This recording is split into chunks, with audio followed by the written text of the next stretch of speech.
Before we get to that interview, though, folks, I do need to tell you about today's sponsor, which is BetOnline. We're back and better than ever. All eyes are on the gridiron as teams are back on for another football season. As always, BetOnline is your number one spot for all of your pro and college football action this year. With a new and updated site and interface, even more odds, props, and contests, BetOnline continues to be the number one source for everything football.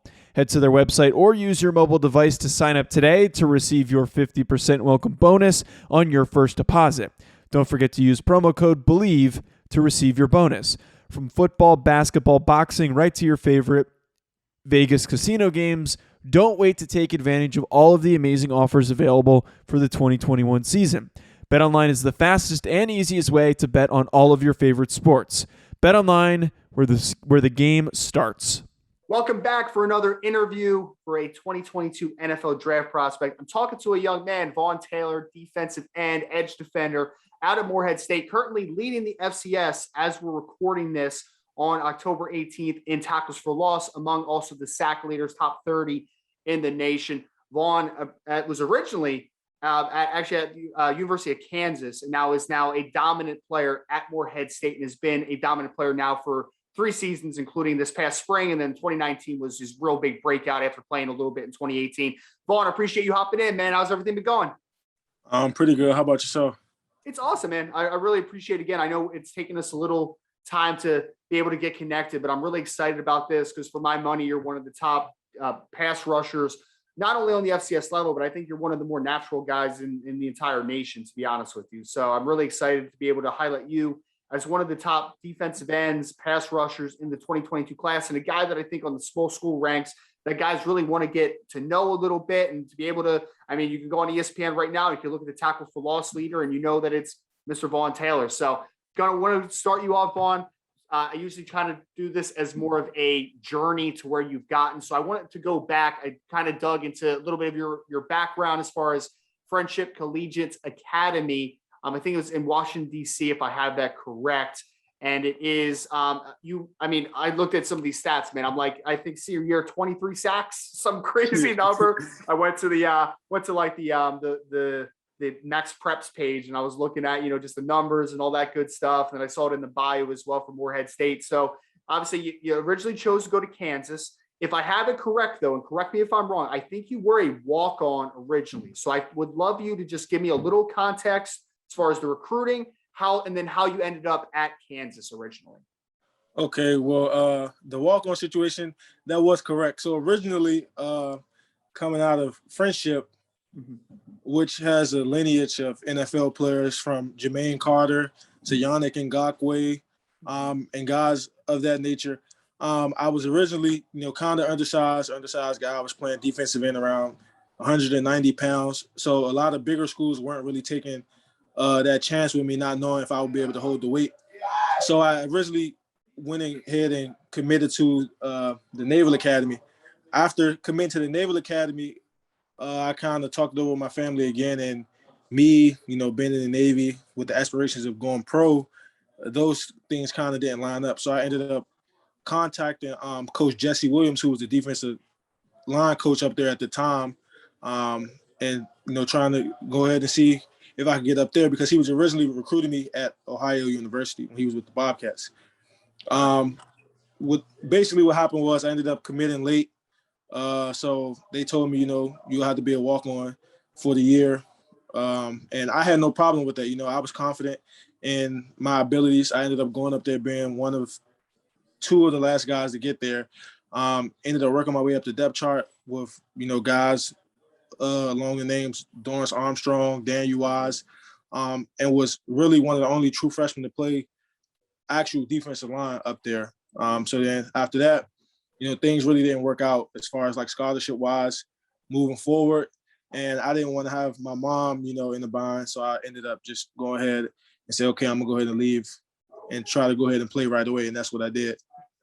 I love it, man. So I would love a little bit of, maybe before I jump in there, because like you mentioned, you're playing, you mentioned Dorrance Armstrong, you mentioned Daniel Wise, obviously a really talented defensive line group there at Kansas when you were there and you were able to play. I know you played some special teams as well. What was it like just playing in the Big 12, man? I know there's a lot of obviously great talent week in and week out. What was it like just kind of get there and just kind of see the game speed and how much talent there is in that conference in general? Well, really, I would say it wasn't as much as the game speed for me. I would say it was more along the lines of the playbook, just because me coming from high school, I really played in the same system basically for 3 years.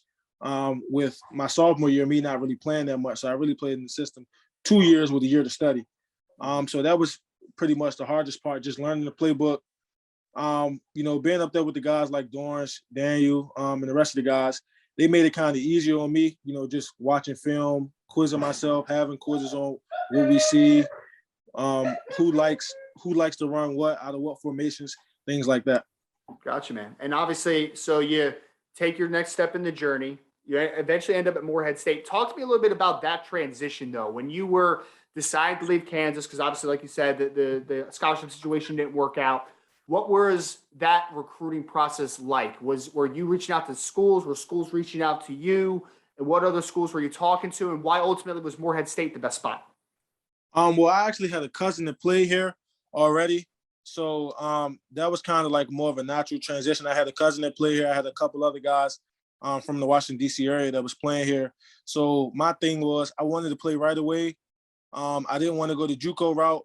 And because of the timing of when I actually decided I was going to transfer, I had to just get in with whatever school pretty much worked the fastest, so I didn't have to sit out. So Morehead State was pretty much the school that worked the fastest just because I already had relationships here. It may sound cliche, but I already knew, if you can play, the NFL or whatever, pro level, they'll find you. So I pretty much took this as a business trip and, pretty much went to work from there. I love it, man. And you're absolutely right in that sense as well. Is not only just from the Believe in NFL Draft Prospect podcast, but also my work with the College Gridiron Showcase. Like, if you are a player, whether you play Power 5 football down to the NAIA, you will find great football talent. And I'm glad that you kind of just put that out there. Like, betting on yourself a little bit, I think, is a great situation to say the least. And I kind of wanted to ask you now, Vaughn, is, you're going to 2018. You play a ton of football, obviously, in your first year at Morehead, 9 tackles for loss. I think you led the team that year. And then the 2019 season is really where you broke out. So talk to me a little bit about the early portion of the Morehead career and how happy you were maybe to just be able to play football and be able to play a ton and then see the success that you had. Well, I was pretty much just happy coming in, with the opportunity to go ahead and play right away, which I said, that's what I wanted to do. Me coming from Kansas, already having some experience under my belt with playing in the Big 12, I knew that it wasn't a long shot for me to come in and be able to help the team. So coming in 2018, I pretty much just played my role, coming in, not being too big-headed, not coming in saying, okay, I'm this guy from the Big 12, I'm coming over to, coming in and take over. It wasn't that at all. I just came in, fell in line, pretty much rolled with the punches, tried to learn the defense on the fly, help the team out as much as I could. Going into 2019, they ended up switching the defense to a 3-4. So prior to me leaving Kansas, actually, Kansas was changing the defense to a 3-4 scheme. So I had already had some experience with my hand in the ground as a 3-4 defensive lineman, and I had some experience standing up because I was kind of a tweener guy that could do both. So once they told me that they were changing the defense, they pretty much saw me as a guy that can do both. But ultimately, I ended up, being down with my hand in the ground because they would rather me, be going forward than backwards. So I did that, pretty much dominated in that, just from the film study and being able to use my athleticism, my lateral quickness. And, that pretty much turned out to be a pretty big year for me. And then ever since then, I've just been looking to go ahead and kind of top that. And then right now, I'm on pace to do that. Yeah, for sure, man. And I want to definitely talk about that versatility to play in multiple systems and play in multiple spots on the edge. I think that, and I actually have a comp for you a little bit later, a guy that you remind me a little bit that I interviewed last cycle. We'll get to that, but I kind of wanted to ask next step is you had the dominant 2019 season. You're going into 2020. I'm sure you're super excited. And then obviously the spring going into that summer, COVID-19 pandemic, are we going to play football? A lot of the FCS, most of the FCS cancels into the spring. It affects multiple levels. There's no Division II football. There's almost no Division II football. There's no Division III football. There's no NAIA. Like every team is, trying to figure it out kind of on their own a little bit. There's not like mandates. Like you're just trying to figure it out. So talk to me a little bit about dealing with COVID and then transitioning into playing in the spring rather than a traditional fall season. Okay, well, with COVID hitting, it pretty much took a toll on, all the student athletes, not knowing if we were going to be playing or what. So I didn't know if I would be playing until, I want to say, until I returned back to campus. So pretty much what I did was I spent a lot of time at home, training between 5 to 6 times a week. Just me knowing that I was moving back on the edge, having to get my pass rush skills, a little better, working the run game a little more. I worked on that a lot, try to, get my body type, to an outside linebacker type guy. And then we come in and they say, okay, well, the season's canceled. So the team pretty much, we didn't really budge. We just said, okay, it's canceled. Now it's time to, get to work and try to go ahead and prepare for whenever we do play football. So we had 15 practices and basically treated like a spring, and then got ready for the spring. Ended up playing the spring season, which ended up turning out, pretty good for me again.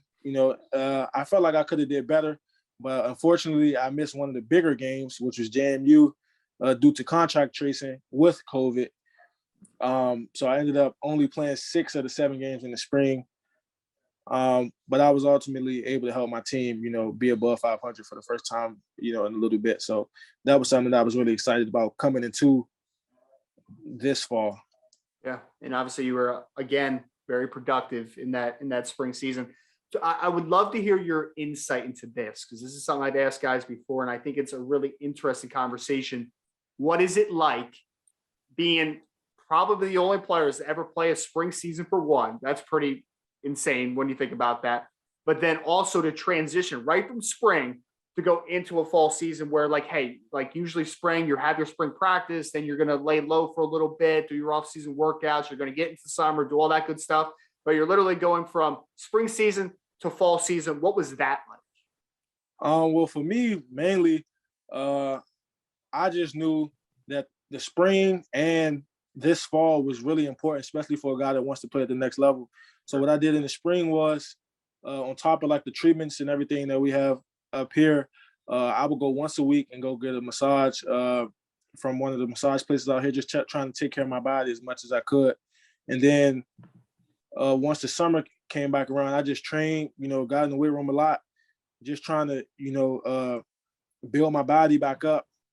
But also I got a lot of rest, and I was kind of eating well just to make sure that, I can be durable throughout both seasons. Because I know that's, that's a big thing. That's the only way that you can help your team is being available. So that was something I really prided myself on, just being available, so taking care of my body, being in the training room.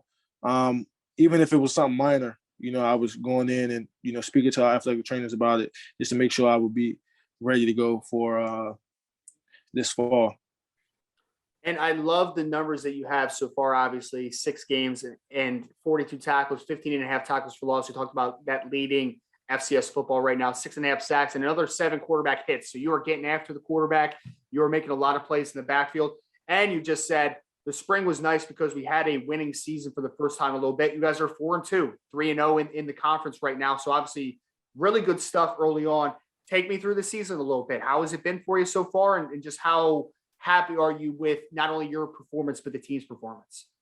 Well, first and foremost, I was very excited, to be able to play against JMU. They got a couple of guys over there that I know are getting, some big time looks. So I already knew that was an important game for me to be a part of. So that was a good start for me. And then, I knew once I got into conference, I would be getting a lot of attention just because of what I've been doing over the past 2.5 seasons prior to this. So really, it's just been a grind, really, because, I know that I still have to be productive, but I also know that the opposing team is trying to limit my production. So pretty much just film study, knowing what they're going to do, knowing what type of blocks you're going to get, knowing what to expect. That's something that I've really been, taking a lot of pride in, because me personally, I would say I'm my biggest critic. And when I have like a goal in mind as far as numbers and what I want to see, I'm not satisfied until I get that. And you give me a lot of vibes. And this is what I was talking about with the comparison for a second. I interviewed Chris Garrett last year, who came out of Concordia St. Paul, who got drafted, I think in the 6th or 7th round by the Los Angeles Rams. And he ended up making the roster, and he's playing football for the Los Angeles Rams. And you kind of have the same size profile. He had huge sack and tackle for loss production, sort of like you do as well. A guy that I think was a little under the radar, but ends up getting drafted. And I feel like you might be in that similar ballpark. I think, and what Chris had going for him, and you were talked about a little bit, is he had played in a 4-3 and he had played in a 3-4. And so for every team, he's a guy that had film. Like you could, like, it's not like strictly a 4-3 defensive end where like you're a 3-4 team, you're an odd man front where like, hey, can he stand up? Can he do things? You've done a little bit of everything in both systems, which I think makes you really valuable. Can you talk to me a little bit about how that makes you a more well-rounded football player and being able to do so many different things and work from so many different alignments? Yeah. So basically coming out of high school, I already knew that with the size that I had, I would have to be able to move around, not be one-dimensional, not just be a run stopper or not just be a designated pass rusher. So I already knew that coming in. Once I got to the University of Kansas and we switched to defense, that's when I kind of really seeing it really come into fruition. Because around that time when they were starting to switch to defense, they actually had Azor Kamar, who's with the Cowboys right now. He ended up coming in, I want to say a little bit after me, but they had me, projected to be as a defensive lineman or be a stand-up guy. I practiced both. We had ended up having some injuries I want to say while we were in camp, and I ended up having to play both, and I did pretty good at it. And then once I got here to Morehead State, we ended up going back into a 4-3, and I was able to come in and play right away. And then once they moved us back into the 3-4, originally I was going to be a stand-up guy, but my defense coordinator, he wanted me to be along the defensive line just for the production reasons. So he put me down there, and I had already had some little tricks to the trade of playing down there like that, especially playing with Daniel Wise. So that pretty much helped me out a lot. And then moving forward, I just took what I had, and like I said, used my athleticism. But I already knew that being versatile was something that was huge. Even right now, if I could, I would be on special teams. I ask my coaches all the time, but they say sometimes I play too many reps. So, but I always ask, because I had to do it, and I know that's really important. Special teams and being versatile; those are two things that keep eyes on you. For sure. And there's definitely things that teams are going to want to know. And I know you have a little bit of a special teams background early in the Kansas career, so they'll be talking about that a little bit as well. And I want to ask you about, and I think this is a great conversation, because you talked a lot about some guys that you've played with, like Kamara, like Doris Armstrong, some guys that have played on the next level. I gave you the Chris Garrett comp a little bit, a guy that I think that you play a little bit like, that your body type is similar to. Who are some of your guys, though? When I'm talking watching NFL football, whether they're stand-up rushers, whether they're 4-3 defensive ends with their hand in the dirt, like who are some guys that you watch and you try to model your game after a little bit? Well, I watch a little of everybody, so I've heard comparisons to a lot of people, but one guy that I really watch a lot, especially with me knowing him, is Yannick Ngakoue. He's pretty much like a big brother to me. We train with the same trainer in the off season. He has one of the best cross chops in the NFL, so I look at that a lot. I try to add that to my arsenal. I like Jadeveon Clowney, although the sack productions are not always there, you see him always getting around the ball and affecting the game a lot. I also like Max Crosby. I like what he's been doing. I actually talked to Max while he was at Eastern Michigan. I pretty much watch guys, whoever it is, like guys all over college. It don't even really have to be NFL guys, but I'll say definitely Max Crosby and Yannick. Those are two of the guys right there that I pretty much watch a lot, because I remember when Max was actually in Eastern Michigan, he was really like tall and lanky, pretty much. And then he actually put on a lot of weight. And then, now you see what he's doing. But I already have seen it before it even, happened. And him and Yannick are playing on the same team. So that makes a lot of sense. And I'll tell you, I interviewed Max when he was coming out of Eastern Michigan. He was one of my favorite interviews ever. That dude was fantastic. I'm glad that he's gotten past some of the demons, obviously, with that kind of side story as well. So a couple great people, I think, to kind of look at. I love the Jadeveon Clowney, and there's a lot of good players that you mentioned there. And last couple questions I have for you is, one, for the rest of the season, I know you're statistically off to a great start, fantastic start. You pace for well over 20 tackles for loss, over 10 sacks, all that good stuff. The team's off to a good start. For you, what are some goals that you have set that would make 2021 the perfect ending to your career? Pretty much winning the championship. That's something that me and my team has been talking about a lot. It hasn't been done here in a while.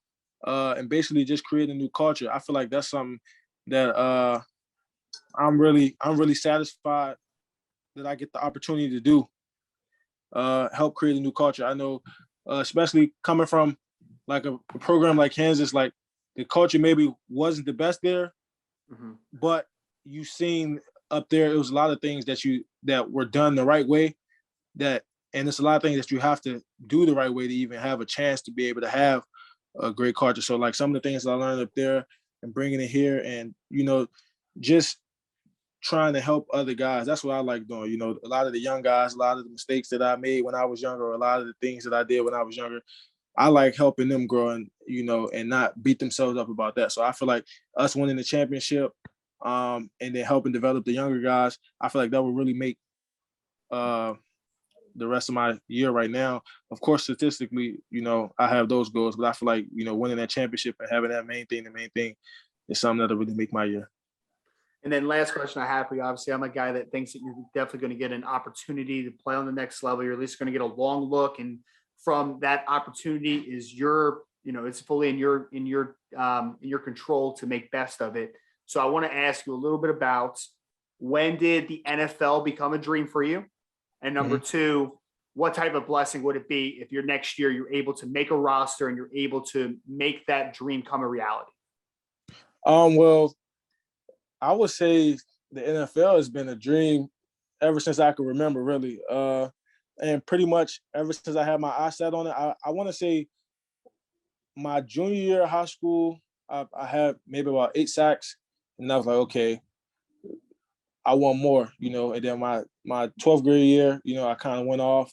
I pretty much knew from that point on, it wasn't a dream. It was something that I know that could happen. So everything up to this point, I'm not, trying to sound cocky or anything, but I pretty much expect these things for myself. I put it in the air that that's something that is going to happen. So I treat every day and everything I do as if I'm going to be a pro once I leave. So, and I feel like that's something that's really helped me a lot, it's about taking care of my body, loving the grind, loving the train, loving to get better, even just taking the criticism, like things like that. I feel like that's something that's really helped me. And then it'll be a blessing, to be able to play in the NFL. I have a lot of guys, that I train with, a lot of guys that I know personally, a lot of guys that I play with that's in the NFL. So I know what it takes. And I know, some guys that never been in that position don't really know, exactly what it looks like, for a guy to be able to go on and play in the NFL. And they think you got to do something spectacular. And it's really in the little things. It's really literally in the details. So that's what I feel like, paying attention to the details, that'll really help me. Absolutely. And I love the ending there. Again, joined by Vaughn Taylor Jr., star defensive end, edge defender out of Morehead State.